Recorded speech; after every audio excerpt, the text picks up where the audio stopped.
We looked at what responsible tourism means for MENA in the previous session. In this session, we want to look at culture and tourism. And we have three speakers. We have Nada Badran, who's from Dubai. She's going to be talking about wandering with tourism, which will set the context. Then Ava Ahmed from Frying Pan Tourism is going to talk about a food cultural experience which she offers. And then Hamad Al Haydan is going to talk about what they do in a resort and a strawberry park in Saudi Arabia. So the speakers have all been asked to talk for about 10 minutes, which will take 30 minutes, which will give us 15 minutes at the end for questions. But we do only have those 15 minutes for questions because we need to move on immediately after that. Could I ask the three speakers to come and join at the front?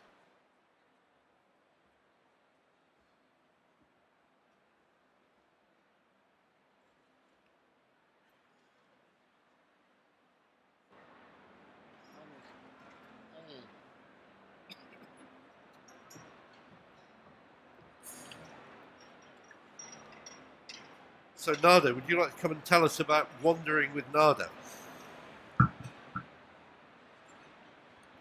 Hello. Hi, can everyone hear me? Great. All right, my name is Nada. Good afternoon. I am here to talk to you a little bit about my company as well as cultural tourism here in the UAE and more broadly in the Middle East and Africa. I'm going to start off just telling you a little bit about my company. My company's name is Wander With, and it is or provides walking tours in the old parts of Dubai. So very much the cultural side of the city. And the tours are designed to really capture the essence of Dubai. I was inspired to start the company just a little over a year ago because I wanted to answer a very simple question that I found that many travelers had when they visited the city, which was, what makes Great Dubai so great? And it isn't the skyscrapers, it isn't the very big malls or the fancy hotels, but it is the city itself, just everything about it. And so my tours definitely do cover that. So I'm going to start off by focusing a little bit about what is culture. Culture is a very, very often used term to describe mostly things like tradition, like history. But what is culture? Many people have very different meanings or different descriptions of it. First of which is a very common one is way of life. Another is lifestyle, customs. Later, when these customs get passed on from generation to the other, they become traditions, heritage, society, values, and beliefs. I think that we've covered a good number of words that are common definitions of culture itself. Now, what is cultural tourism? It is a very, very broad term. It is not just the historical, but also events and festivals. It is archaeological sites, performances that happen around the city, arts and museums, cultural activities, and of course, culinary. So, a very wide range of topics. Now, to dive a little deeper as well, culture isn't just historical.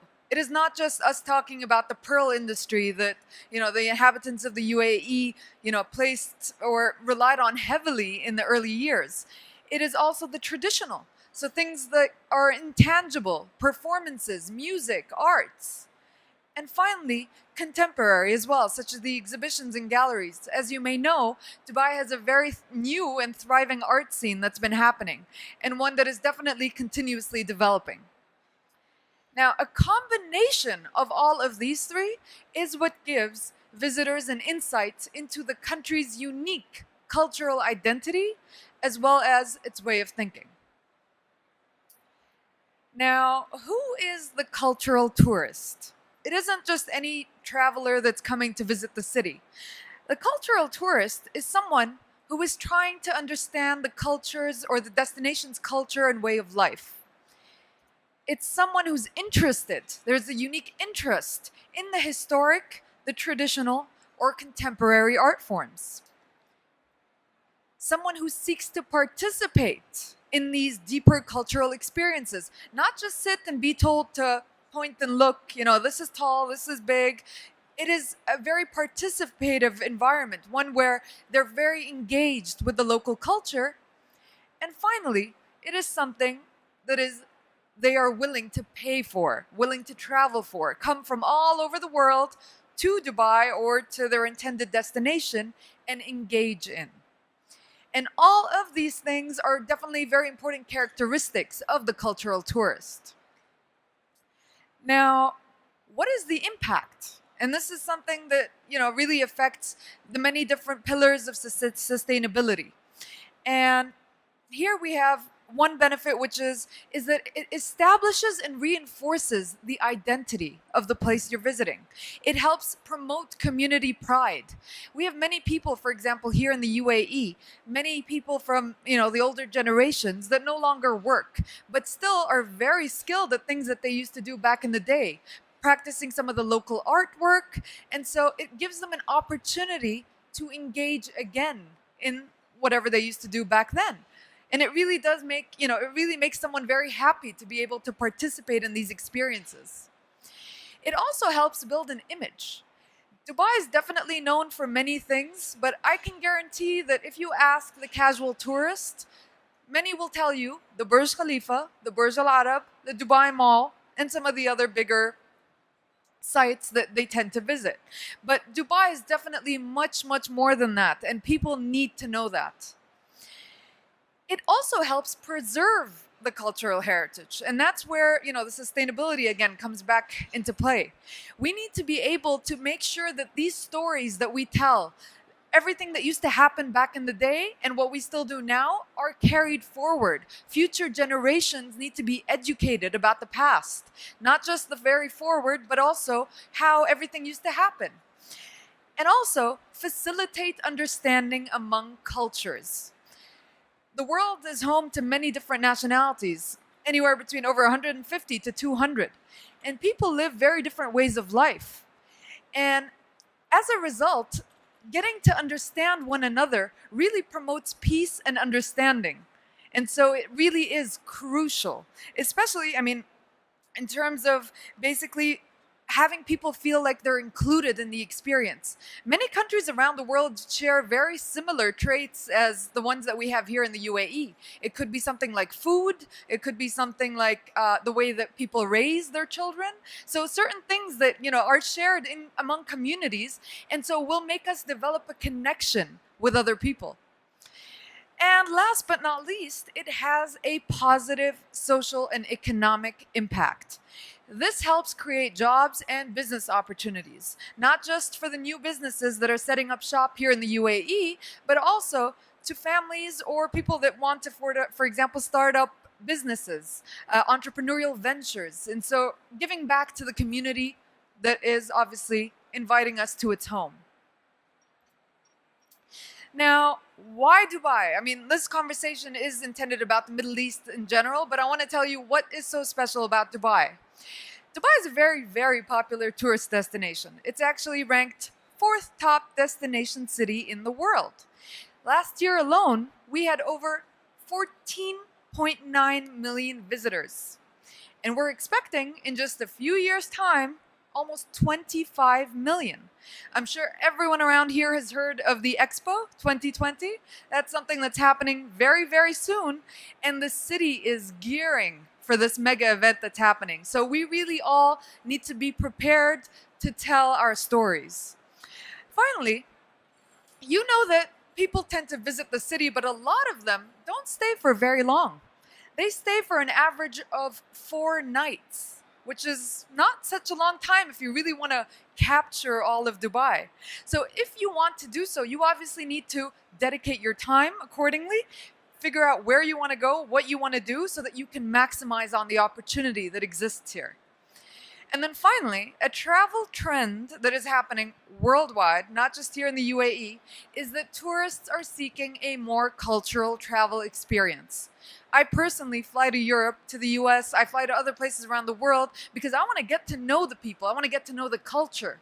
And so it is very, very important that we are able here in the UAE to provide the same to others. And that is all. So I hope you've enjoyed this. The company, like I said, my company name is Wander with Nada, and my website is wanderwithnada.com. If you guys have any questions, I'd be very happy to answer them and tell you more about the tours that I conduct. Conducted over, like I said, I'm a new company, but almost over 200 tours. So it's a very interesting experience that I've had, also getting to know people, visitors that come from all over the world, and they share their input with me. And so it really has been very fulfilling. Thank you. Nada, thank you very much. You're welcome. Just while we change the slides, Yeah. why do you think it is that so little cultural heritage is offered to travellers in the Emirates and indeed elsewhere in Arabia? All right. Why is that the case? Okay. Well, I think I heard that right. But to answer the question, I would say that a lot of the, the marketing, the businesses that exist here are very much geared towards showing some of the alternative sites. So there's probably, I think, a belief that people are more interested in doing that than in getting to know the culture, which is definitely not the case. People may want to visit the Burj and go upstairs, but they also want to get to know the city, the culture, the food, the traditions. So I think a lot of it is because of just a misunderstanding. So, if that answers the question. It's a good answer to a difficult question. Thanks very much. You're welcome. Can we move on to your presentation, which is now on the screen, and it follows on very nicely from that introduction, because what Ava is doing is offering one particular way of getting into the culture of Dubai. Hi everyone, how's everyone doing? So I've actually taken Wander with Nada tour, what was it, maybe 2 weeks ago, and it is fabulous. So cancel all the trips to the malls, and that's the trip you want to be doing, okay? Right, so my name is Arva Ahmad. I have a very glorious title, which is called Chief Executive Muncher, because I don't believe in taking life too seriously. Before I begin, I want to know how many people have heard of a food tour before? How many people have taken a food tour? Excellent. How many people eat? Amazing. So I'm kind of concerned that a lot of people didn't put up their hands. Is it like just a mass diet or something? No? Okay. Well, if you eat, then you can do a food tour. That's all you need, is a stomach. Okay. So before I get started, let me just tell you a little bit about my company. We are called Frying Pan Adventures, and we're Dubai's first food and culture tourism company. When I took my, tour guide class back in 2012, we had this project where we, as a group, had to come up with an idea, a new tourism company. And at the time, my group decided we're going to do sports tourism, which wasn't a big thing in Dubai. I mean, there was no one company dedicated to sports tourism. And all the other groups laughed at us. At lunch, I had a guy who walked up to me and said, that you would not get one customer for a sports tourism company. And I just kept quiet. I just kept serving myself biryani. When you get biryani and a pesky person, you just focus on the biryani. And he said, I don't know, next you're going to be talking about doing food tours. And that was exactly what I was there to do. Food tours is my passion. Food tours is my business. And essentially, we were founded back in 2013 to take people to the old side of town. I've grown up in this city. I feel very passionate about that side of town that people often don't see. And we take people from restaurant to restaurant, not just showcasing the food. It's not about eating. You can eat on your own. But we actually share stories about food and culture all along the way. So I'll tell you more about that. But first, why food? In my opinion, food actually provides one of the most sensory and fulfilling ways of experiencing a different culture. Nada gave you many different ways of accessing culture. There's practices, there's beliefs, there's language, there's customs, there's art, there's architecture. Honestly, you can go to a place and not interact with any of those things if you choose. You can choose to not interact with any of the culture. But the one thing you've got to do is you've got to eat. So if you've got to eat, why not do it in a culturally enlightening way. Don't just eat. When you go to a new place, get educated, right? So in Dubai, these are some of the headline grabbing foods over the last 5 to 6 years. We've got the cheeseburger stuffed pizza from Pizza Hut. We have the world's most expensive cupcake. Has anyone eaten it? 1,500 US dollars. Dubai Mall, 2-day delivery time. Instant pizza delivery via fridge magnet. You stick the fridge magnet on your fridge, obviously. Click it, like just hit the button, and your favorite pizza will come right to your door. Right? The world's tallest chocolate sculpture. We had the world's largest breakfast with the most number of cereals. We had the world's largest doner kebab. Okay, so this is the reason why we were in the news. But in my opinion, we're missing the point. If that's what we're talking about, we're missing the point, because guess what? This doesn't even tell me which city I'm in. I could be anywhere and I could do this. Who cares that I'm in Dubai? The point about Dubai is that we preserve the most number of old world food cultures in the world. The record that we're breaking and that no one is recognizing and that we're not celebrating is the fact that we are at a crossroads of the Mesopotamian civilization, the Indus Valley civilization, the Nile Valley civilization. All these cultures have traded through here historically, and they still continue to be here even to today. From a food standpoint, why is that so important? I had this American lady who came on my tour, I don't know, about 10 days ago. And she's American. She was posted in Afghanistan. And I said, that's amazing. You're in Afghanistan. How's the food in Afghanistan? Because that's my first question, of course. Like, well, how's the food in Afghanistan? She said, you know what? It's really sad, but we're not allowed to leave the compound to taste Afghani food. Like, I can't leave the compound. So it's whatever we get in the compound, and that's obviously all food catered to Westerners. And so by the end of the tour, I had written the name of a place in Dubai where the Afghanis are cooking, and she could sit down on the ground and have a traditional, authentic Afghani meal, right? How many people would get on a plane now to fly to Iraq to have their famous fish maskouf? How many people know what maskouf is? Check it out if you don't. 45 hours around a wood fire. They say no matter where in the world you eat this fish, the soul of that fish rests in Baghdad, right? There is a story behind these foods. There is culture, there is history. You cannot just talk about this fish without rewinding back 2,000 years ago and talking about Mesopotamia, where they were talking about a fish that was licked by the flames of fire. Isn't that incredible that we continue to eat foods now that were eaten 2,000 years ago? We just don't know it.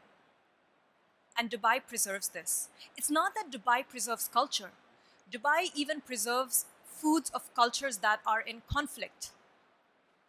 And this is why what we do is something we hold so close to heart. When people come to the tour, they've heard about Middle East in all the news headlines for all the wrong reasons, right? How many people hear the word Middle East and think hummus? Thank you. Me too. Soulmates, right? And that's what we want to do, right? Before the years 1400, the most number of cookbooks that were written in the world were written in Arabic. Chew on that thought, right? There is so much heritage sitting right around us. And this is the reason why we do food tours. It's to talk about not just food, but the opportunity is about food with stories. You can remember that food. It becomes a part of you. It becomes so much more memorable when I start sharing the stories and the history and the culture and the politics. And this can be transmitted in so many different ways, not just restaurants, but at markets, at cooking classes, at farms and factories. I think the most important one, and Dubai is very far away from it, I think places like Vietnam and Cambodia, East Asia gets it done beautifully, is in the homes. Food culture is in the homes, right? We haven't figured out how to tap the homestay market yet, unfortunately. At Frying Pan, how do we build stories? It's not just that we eat all day. We do eat all day, but we also do a lot of research. We do research into restaurants. We focus a lot on building relationships with restaurants. We have a depth of knowledge. We're constantly reading and talking to people. And we have a true passion to celebrate food cultures, because it's not just about telling stories. It's about being a storyteller, right? So think back to Sherazad in Arabian Nights. That's the person you want to be, where people want to come back and they want to hear your stories over and over and over again. So for example, if we're going to talk about falafel on the tour, I mean, you can get falafel, but you can probably get falafel out here in the conference center. Why do you care to have falafel with us, right? Well, A, because we're going to find you the best falafel. I won't tell you where it is. You have to do the tour. Okay. But also, because we tell you the politics of falafel. You know, in my neighborhood, you can't go and order falafel without someone walking up to you and saying, do you know which country those falafels are from? I'll tell you what I tell my guests to say. Just look at the person and say, it's from your country. Right?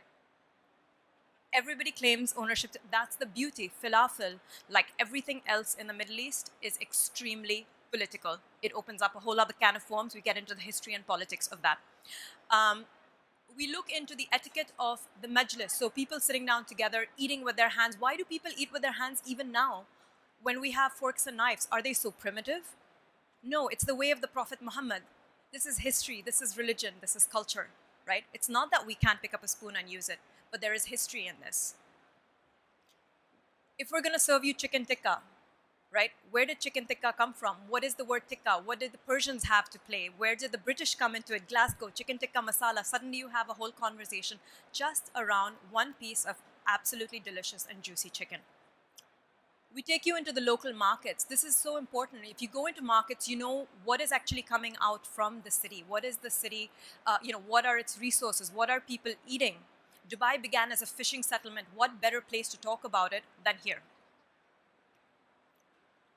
The one that, so I think it's got a little cut off, but the one that is the most meaningful to me is this. In Dubai, Ramadan has become a little bit commercial. It's become all about the all-you-can-eat buffets, right? A lot of food wastage. Actually, Ramadan is meant to be about not just fasting, but about spiritual, emotional cleansing.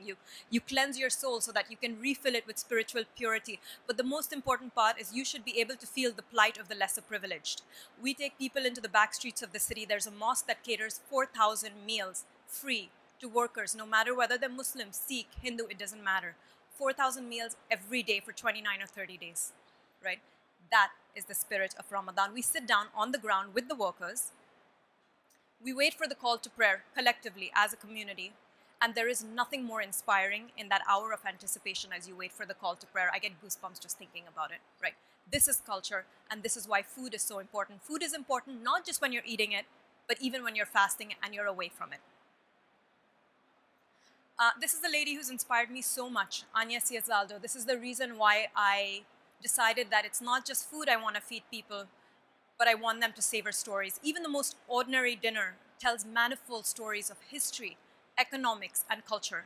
You can experience a country and a people through its food in a way that you can't ever through its news broadcasts.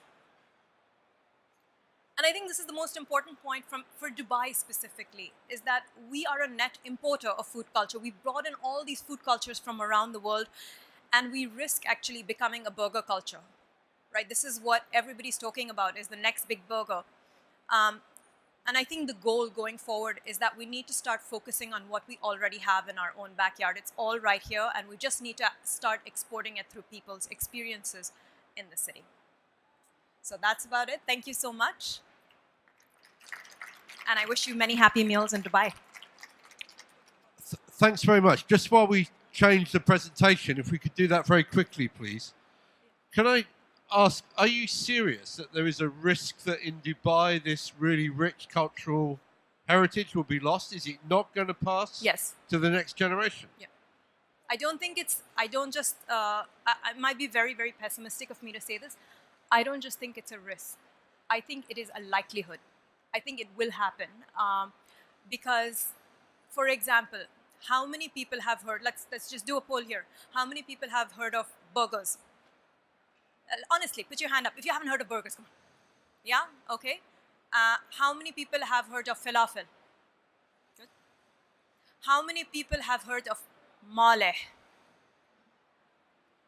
There, right? So, burgers, Western culture. So it's part of the problem that, that culturally your food is not being valued by the next generation. That's exactly it. It's not being cooked. It's not being passed on. It's not people. There is not a level of pride around it. So, for example, when you're standing outside, even last year I came into ATM, the posters I saw, which were fabulous, were all about eat in Turkey. Yeah. And there's so much pride around that culture. Why don't we have why don't we have posters of all the different food cultures that are here in Dubai? So And presumably that's something which tourism could contribute to absolutely, if more was made of the rich cultural tourism absolutely, value of this heritage in exactly. Dubai. It's just about Thanks celebrating. very much indeed. Thank you so much. So, I think for the first time at one of these, we're going to have an engineer talk to us. Okay. Hamid Ibrahim Al Hayden is going to talk about his project, which is from Saudi Arabia, Okay. a country where Hello. I've had the Hello. pleasure to work and to enjoy the rich cultural heritage of the food in Saudi Arabia. I think in some ways the food is safer there than it is in Dubai, but we can debate that later. Okay. The floor is yours. Welcome everybody. My name is Hamid Al Haydan. We will move from falafel to palm tree dates. Actually, I want to share with you my experience. I'm architect, and I take my father farm to make it as a resort. First, I think the gentlemen speakers, they give us full definition of the culture and tourism. We will move to see the farm. This is my father farm. It is 1,600,000 meter. It is palm tree, and in the summer, no activity at all.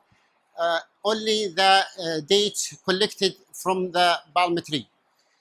In that case, I try to do my experience to add some things on this farm to make it as a resort. First, I built a resort. It was, if you know, Mies van Roo, is architect, famous architect. I took his, style to build a green, or the house. There is glass. You can transparency between when you sit in the inside to outside to see the palm trees. I didn't cut any palm trees on this farm because this is, as a heritage of my father. I cannot touch the any palm tree on this farm. To make it attractive also, I add some gazelles to name it Gazelle Resort. I also make green on the farm. I bring also the tent and some also flowers and waterfall to make humidity. The desert in the Saudi Arabia, it was very tough in the summer. In that case, you need to add some waterfall and things to make it very nice. This is in 2013. Then I actually do some activity to culture on this resort. I bring a child to give him some activity, some knowledge about what is the culture and what is the farm. This is the child with the clothes, Saudi clothes, and this is also the child with also ladies' clothes. And I brought some ladies to train them how they make things in the leaves of the palm tree, to teach them, to train them, to also to test this, sharing the knowledge of the old people. Also, this is the heritage things to make clothes and make some things in the wool. This is some photo to give you idea about this is the heritage things, sharing the child to give him this knowledge about what the old people or the culture do in the past. not that only, also, you know, the Saudi Tourism uh, uh, Council and also Ariaf, it is, you know, support me to give me more tools and things to sharing also this child knowledge about the culture. This is one of the drawings. They give us the drawings and the child painting this drawings.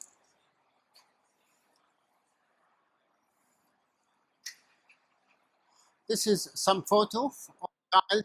They enjoy with the tent, enjoy with many things. Very good, you know, you know, coffee, Arabian coffee. Actually, there is no uh, things. After that, I built another resort to expand the resort in the farm. But actually, this is in the summer. I want to create some activity in the winter. I'm looking for what is the fruit accept to make it, you know, activity and sharing people this also, you know, activity in the farm. Actually, I choose the strawberry to make it attractive for people because people they can come, they can enjoy with this activity to see how the you know the tree or not a tree the plant, the plant how to grow, how they cut it from the plant. In that case, I do greenhouse to cover this tree strawberry from the weather. After that, actually, I didn't do selling this fruit to market. I make people to come to me and sharing this activity with me. I do a garden for strawberry. This is the garden, and I make the governor. He can open the ceremony for this garden. This is a small town. It is, you know, in the Qasim region. It was 30,000 population. After that, when the this is the how the people collect the strawberry. This is the strawberry, and this is the greenhouse. After that, we meet with this is general manager of Qasim region of tourism. Then we suggest to them to invite the prince of region to open not garden festival of strawberry. This is the meeting, and this is the prince. He opened the ceremony of the festival strawberry. You will see this is the prince. And the child and the old people, they are very happy to do this you know activity on the festival. This is the festival. Around 100,000 people came to this festival from all cities from Saudi Arabia, also from other Saudi Arabia, from Bahrain, from Kuwait, from other country. They came, and this is in the February 2017. This is the greenhouse, and I built a tent here to make some activities for many activities in the festival. And this is the palm tree, and this is the garden. I will show you some film. Okay. بدون صوت ممكن.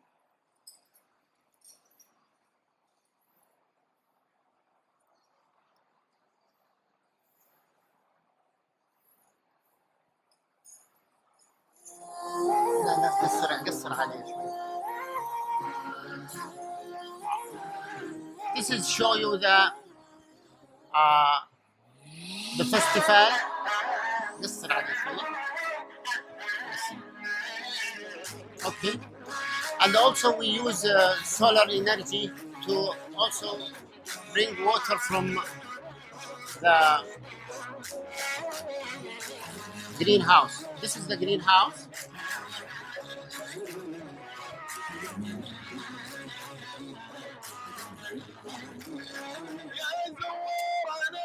And also we bring some culture people. They came from other region. This is from Mecca.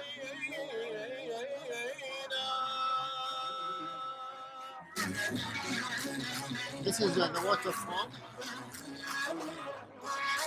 المهرجان ينطلق من رؤى هي عبارة عن السياحة الزراعية، وهذا المنتجع أخذ أول رخصة سياحة زراعية في المنطقة، ونتمنى أنه يكون واجهة. We make also some sitting area in the middle of palm trees.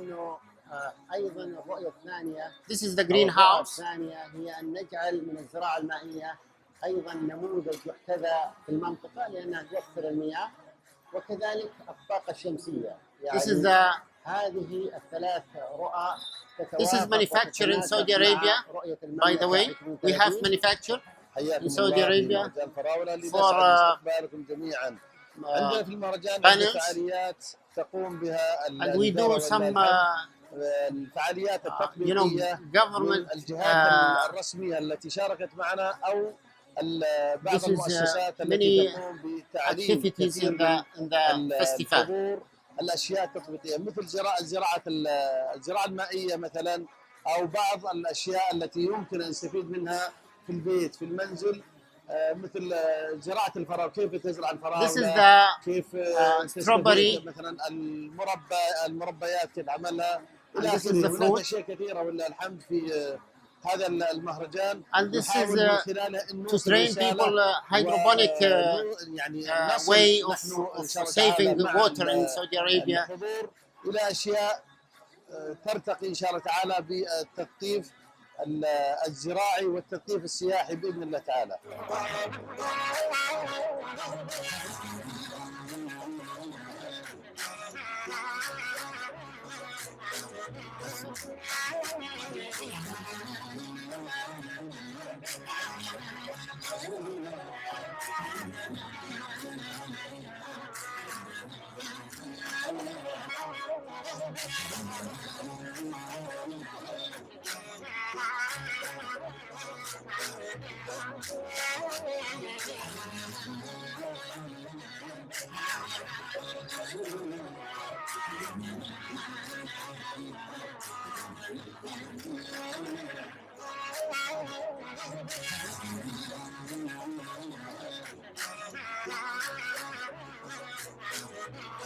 Thank you.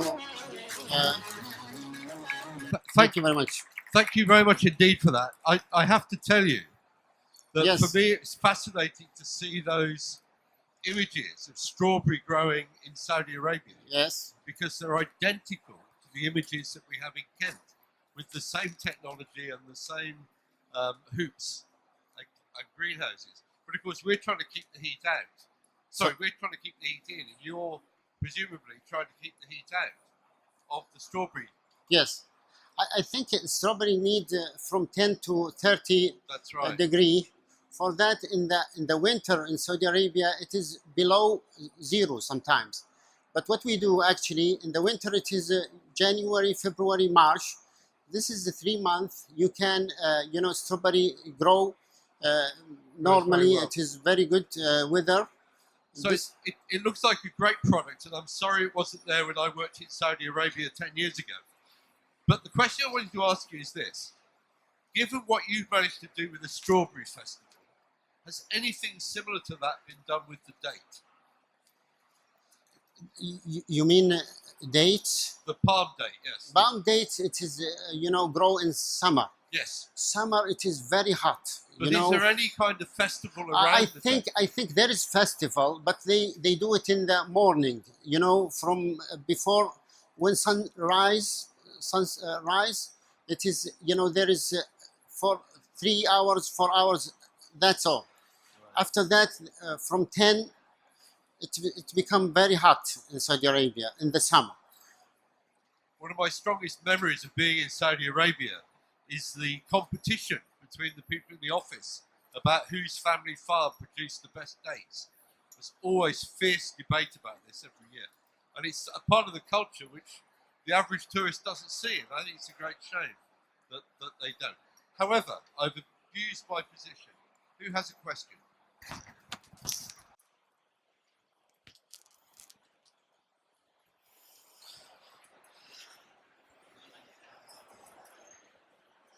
Hi, you guys are all really inspiring. Thank you very much for sharing what you've accomplished. The two types of guests I think that you would probably be wanting to cater to. Those are the guests visiting from overseas, and then they're the local residents. We always talk about international guests and international visitors, and I don't see enough being done for the residents of the city who could become your biggest brand ambassadors or product ambassadors, service ambassadors. And being a resident here for the last 11 years, what you guys do is what my wife and I try to do with our friends. Try to go to the alleys of Dera and go to the Spice Market and Gold Souk and take the Abra and spend time in Shindaga and Bastakia and all that. But I think I would personally love to promote what you guys do through all of our friends. But I think perhaps it's something for you to consider and target those who live in the country, not just Dubai residents, but Abu Dhabi, Sharjah, the other coast. And so I think what you did, what you've created is in Saudi Arabia. Yes. It's hard for us to come there, I guess, as tourists, but maybe you should create something here as well in Dubai, in the Emirates, on similar lines. But thank you very much. Thank you. Who wants to answer the question? I think you should both answer that question. Hello? Is it okay? Actually, that's a great point. I would say that our biggest customers are locals. We have people who tend to be constantly repeat guests. They come on their own, then they bring their guests, very similar to what you say. I would say probably about 35% of my clientele would be local. Even after a point where they've done it 3 or 4 times, we say, now you don't need to. You can just take your guests yourself. But there's a certain level of storytelling that they want to share with their friends. So I think you're spot on. And there are certain products that are more appropriate for locals than not. So especially once, they've done the basic, like for example, in our case, they've done the signature Middle Eastern, they've done signature Indian tours. The tour development we're doing now is not actually for the international market. They have too little time to experience everything. They're just going to do the bread and butter tours. The tour development we do is actually for the people who are here. So they are for us. That's the priority, actually. Yeah. No, do you want to just comment quickly? Yeah, and I agree completely. I mean, when I think of my customers, I don't think of just the international guests who are visiting. I think of the locals, expat population, as well as the people from the country. There's a good number of us over here that haven't seen the old side of the city and, have yet to make the trip. So this is a great opportunity as well to attract them. Yeah. We're now out of time, I'm afraid, so we need to close. But could you just thank the speakers for what I think has been a really stimulating session? Thank you very much.